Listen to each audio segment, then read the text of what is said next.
SPN চ্যানেলে আপনাদের স্বাগত। এই মুহূর্তে ময়দানের সবচেয়ে বড় খবর হলো আবার মোহনবাগান হারিয়ে দিল ইস্টবেঙ্গল ক্লাবকে। একটা ছিল ক্রিকেটের ম্যাচ, জেসি মুখার্জি ট্রফির দ্বিতীয় ম্যাচে মোহনবাগান এদিন 4 উইকেটে ইস্টবেঙ্গলকে হারিয়ে দেয়।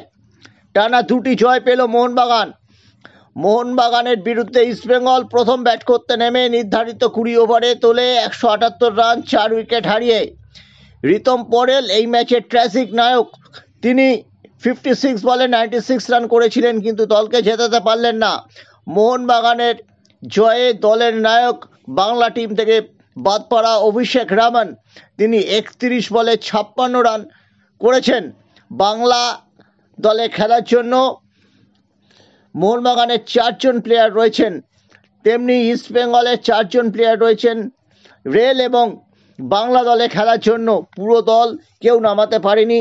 ইস্টবেঙ্গল এবার 1 কোটি টাকারও ওপর খরচা করে দল গড়েছে, কিন্তু প্রথম ম্যাচে তারা তপন মেমোরিয়ালের কাছে হেরে গিয়েছিল।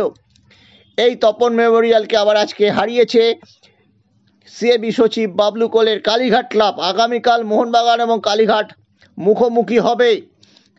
এদিন গত মরশুমের সফলতম দল ভবানীপুর কিন্তু হেরে গেল খিদিরপুরের কাছে। এবার ভবানীপুর অনেকটাই শক্তিহীন। ভবানীপুর টিমটা ভেঙেই এবার মোহনবাগান টিম হয়েছে।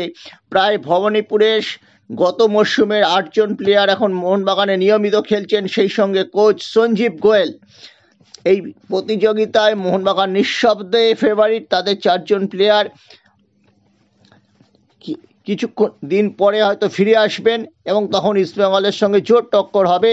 কনিষ্ক শেঠকেও শেষ মুহূর্তে ডেকে নেওয়ায় ইস্টবেঙ্গল এই ম্যাচে সমস্যায় পড়েছে। আর জয় সওয়াল তো দীর্ঘদিন ধরেই বাংলা টিমে খেলছেন।